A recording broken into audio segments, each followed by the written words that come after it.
Hello, I'm Joshua Gilliland, attorney blogger on The Legal Geeks with Jessica Meterson. I was going to do a campaign ad asking people to vote for us in the For Fun category of the ABA Journal Blog 100. However, since it's Christmas time, I thought it'd be more fun to do something else. Marley was dead to begin with. There is no doubt whatever about that. The register of his burial was signed by the clergyman, the clerk, the undertaker, and the chief mourner. Scrooge signed it.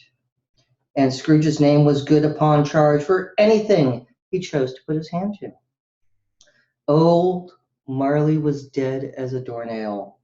Mind, I don't mean to say that I know of my own knowledge what there is particularly dead about a doornail. I might have been inclined myself to regard a coffin nail as the deadliest piece of ironmongery in the trade. But the wisdom of our ancestors is in the simile, and my unhallowed hand shall not disturb it, or the country is done for. You will therefore permit me to repeat emphatically that Marley was as dead as a doornail. Scrooge knew he was dead. Of course he did. How could it be otherwise? Scrooge and he were partners for I don't know how many years. Scrooge was his sole executor, his sole administrator, his sole assign, his sole residual litigatee, his sole friend, and sole mourner. And even Scrooge was not so dreadfully cut up by the sad event, but that he was excellent man of business on the very day of the funeral, and solemnized it with an undoubted bargain.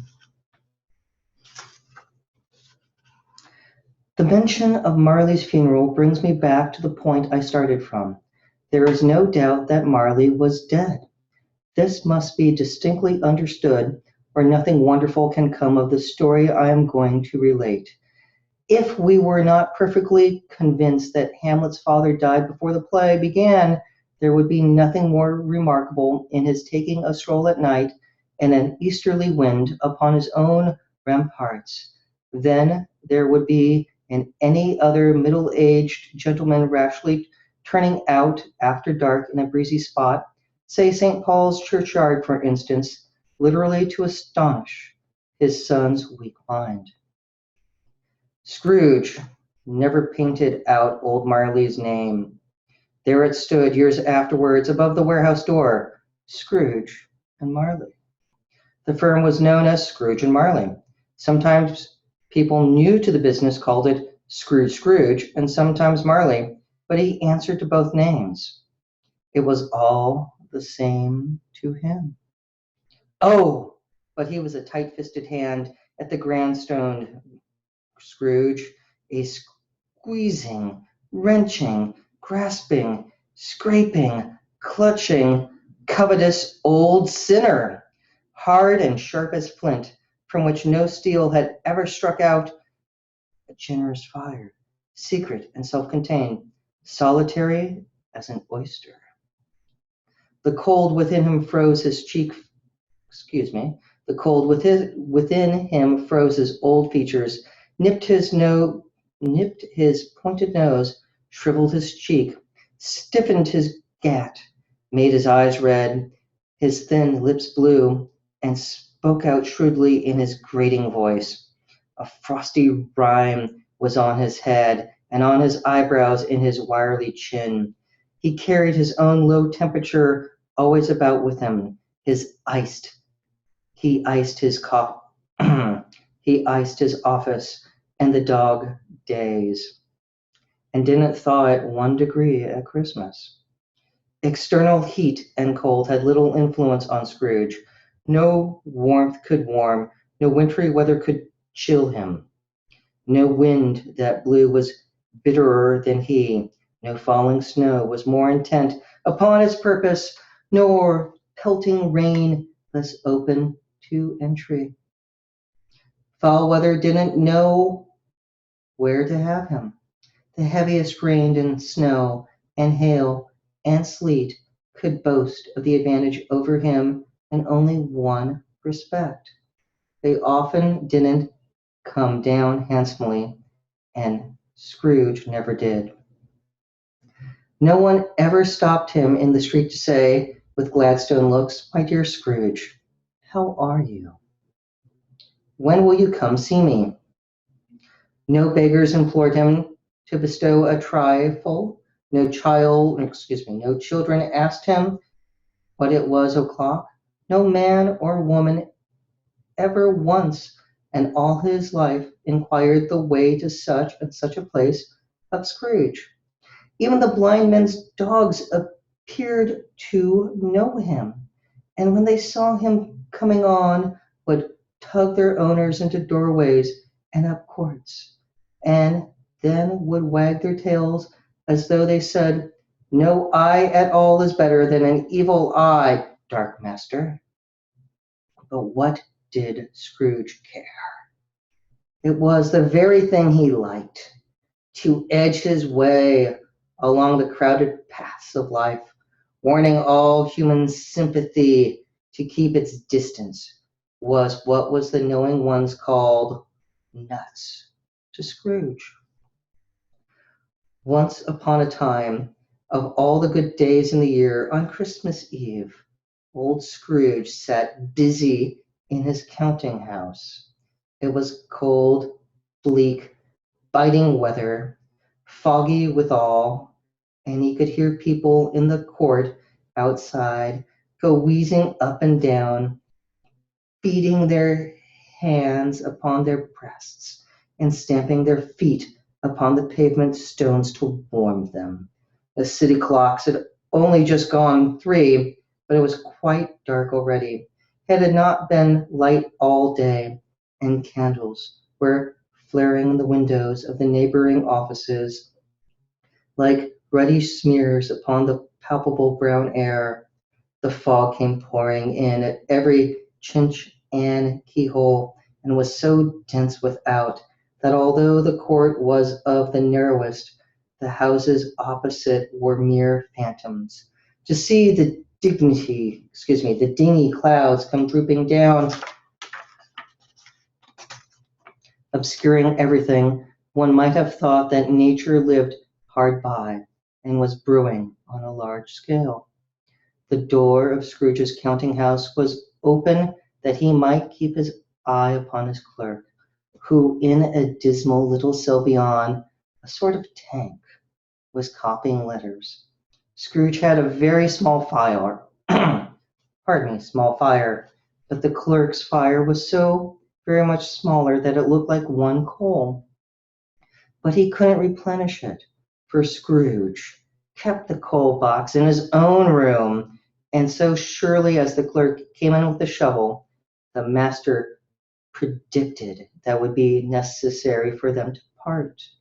Wherefore the clerk put on his white comforter and tried to warm himself at the candle, in which effort, not being a man of strong imagination, he failed.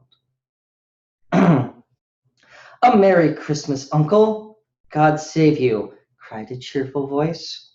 It was the voice of Scrooge's nephew, who came upon him so quickly that this was the first intimation he had of his approach. "Bah!" said Scrooge. "Humbug." He had so heated himself with rapid walking in the fog and frost, this nephew of Scrooge, and that he was all in a glow. His face was ruddy and handsome, his eyes sparkled, and his breath smoked again. "Christmas a humbug, Uncle?" said Scrooge's nephew. "You don't mean that, I am sure." "I do," said Scrooge.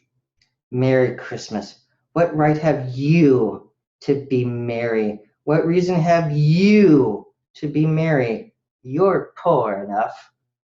"Come, then, Uncle," returned the nephew. "What right have you to be dismal? What reason have you to be morose? You're rich enough." Scrooge, having no better answer ready on the spur of the moment, said, "Bah!" again, and followed it up with, "Humbug. Don't be cross, Uncle," said the nephew. What else can I be? Returned the uncle, when I live in such a world of fools as this. Merry Christmas? Out upon Merry Christmas. What's a Christmas time to you but a time for paying bills without money, a time for finding yourself a year older but not an hour richer, a time for balancing your books and having every item in them through a round dozen of months presented dead against you? If I could work my will, said Scrooge indignantly, every idiot who goes out about Merry Christmas on his lips should be boiled with his own pudding and buried with a stake of holly through his heart. He should. Uncle, pleaded the nephew. Nephew, returned the uncle sternly, keep Christmas in your own way, and let me keep it in mine. Keep it, repeated Scrooge's nephew, but you don't keep it. Let me leave it alone then, said Scrooge. Much good may it be do you, much good it has ever done you. There are many things from which I might have deserved good, but which I have not profited, I dare say, returned the nephew. Christmas among the rest. But I am sure I have always thought of Christmas time, when it has come around, apart from the veneration due to its sacred name and origin, if anything belonging it can be apart from that, as a good time, a good, forgiving, charitable, pleasant time, the only time I know of in the long calendar of the year when men and women seem by consent to open their shut-up hearts freely, and to think of people below them as if they really were fellow passengers to the grave, and not another race of creatures bound on other journeys. And therefore, uncle, it has never put a scrap of gold or silver in my pocket. I believe it has done me good and will do me good. And I say, God bless it. The clerk in the tank involuntarily applauded. Becoming immediately sensible of the impropriety, he poked the fire and extinguished the last frail spark forever. Let me hear another sound from you, said Scrooge, and you'll keep your Christmas by losing your situation. You're quite a powerful speaker, sir, he added, turning to his nephew. I wonder you don't go into Parliament. Don't be angry, uncle. Dine with us tomorrow. Scrooge said that he would see him. Yes, indeed he did. He went to the whole length of the expression and said that he would see him in the intimately first. But why? Cried Scrooge's nephew. Why? Why did you get married? Said Scrooge. Because I fell in love. Because you fell in love, growled Scrooge, as if there were the only thing in the world more ridiculous than a Merry Christmas. Good afternoon. Nay, uncle, but you never came to see me before that happened. Why give it a reason for not coming now? Good afternoon, said Scrooge. I want nothing from you. I ask nothing of you. Why cannot we be friends? Good afternoon, said Scrooge.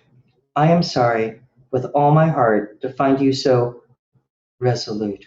We have never had any quarrel to which I have been a party, but I have made the trial in homage to Christmas, and I'll keep my Christmas humor to the last. So a Merry Christmas, uncle. Good afternoon, said Scrooge. And a Happy New Year. Good afternoon, said Scrooge. His nephew left the room without an angry word notwithstanding. He stopped at the outer door to bestow the greetings of the season to the clerk, who, cold as he was warmer than Scrooge, for he returned them cordially. There's another fellow, muttered Scrooge, who overheard him, my clerk, with 15 shillings a week and a wife and family, talking about a Merry Christmas. I'll retire to Bedlam. This lunatic, in letting Scrooge's nephew out, had let 2 other people in. They were portly gentlemen, pleasant to behold, and now stood with their hats off in Scrooge's office. They had books and papers in their hands and bowed to him. "Scrooge and Marley, I believe," said one of the gentlemen, referring to his list. "Have I the pleasure of addressing Mr. Scrooge or Mr. Marley?" "Mr. Marley has been dead these 7 years," Scrooge replied. "He died 7 years ago this very night." "We have no doubt his liberality is well represented by his surviving partner," said the gentleman, presenting his credentials. It certainly was, for they had been 2 kindred spirits. At the ominous word liberality, Scrooge frowned and shook his head and handed the credentials back. "At this festive season of the year, Mr. Scrooge," said the gentleman, taking up a pen, "it is more than usually desirable that we should make some slight provision for the poor and the destitute, who suffer greatly at this time of year. Many thousands are in want of common necessities. Hundreds of thousands are in want of common comfort, sir." "Are there no prisons?" said Scrooge. "Plenty of prisons," said the gentleman, laying down the pen again. "And the Union workhouses?" demanded Scrooge. "Are they still in operation?" "They are, still," returned the gentleman. "I wish I could say they were not." "The treadmill and the poor law are in full vigor, then?" said Scrooge. "Both very busy, sir." "Oh, I was afraid from what you said at first that something had occurred to stop them in their useful course," said Scrooge. "I'm very glad to hear it." "Under the impression that they scarcely furnish Christmas cheer of mind or body to the multitude," returned the gentleman, "a very few of us are endeavoring to raise a fund to buy the poor some meat and drink and means of warmth.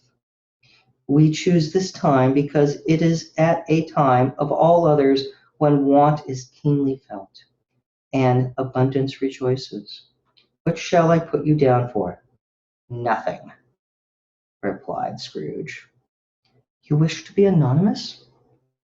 "I wish to be left alone," said Scrooge. "Since you ask me what I wish, gentlemen, that is my answer. I don't make merry of myself at Christmas, and I can't afford to make idle people merry. I help to support the establishments I have mentioned. They cost me enough, and those who are badly off must go there." "Many can't go there, and many would rather die." "If they would die," said Scrooge, "then they had better do it, and decrease the surplus population. Besides, excuse me, I don't know that." "But you might know it," observed the gentleman. "It's not my business," replied Scrooge. "It's enough for a man to understand his own business and not to interfere with other people's. Mine occupies me constantly. Good afternoon, gentlemen." Seeing clearly that it would be useless to pursue their point, the gentleman withdrew. Scrooge resumed his labors with an improved opinion of himself and in more factitious temper than was usual with him. Oh, Dickens. More next time. Thank you.